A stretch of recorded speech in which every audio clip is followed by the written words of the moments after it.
The high school football season starts tonight, and one of the games in our area pits Ashwaubenon against Preble. However, there is a rather significant rest of the story, and for it we go to Dan Koob live at Preble High School. Dan?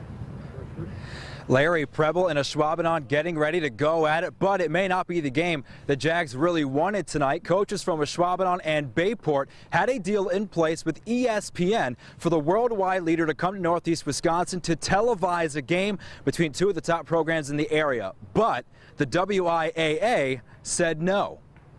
ESPN was willing to televise the contest, provided it was played on a Sunday.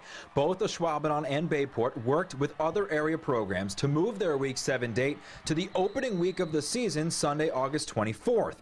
The WIAA denied the proposal for violating rules in the interest of player safety, stating schools can't play more than one game in a week, stretching from Sunday to Saturday. It was not going to be a situation that we could justify going against our rules. If something happened that would be a serious injury or catastrophic injury, it would be very hard to defend that. Deputy Director Wade Lebecki says the WIAA wasn't aware of the game until June when the schools approached the governing body for approval. We tried everything we could.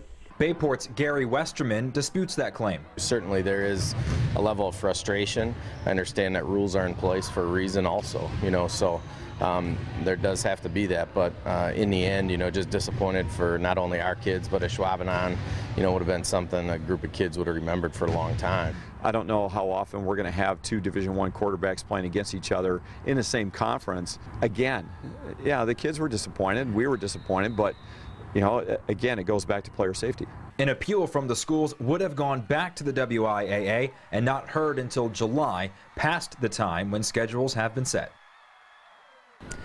Larry, just for a little context, just 4 years ago, the WIAA playoff format was called 3 and 10, meaning schools would play 3 football games in a span of 10 days. Now, in a statement released from ESPN to NBC 26 a short time ago, they said this would not deter them from dealing with Wisconsin schools in the future. Jags head coach Mark Jonas told me a short time ago, if his school is 6-0 and Bayport is 6-0 come Week 7, he will be knocking on ESPN's door to get them back in Northeast Wisconsin.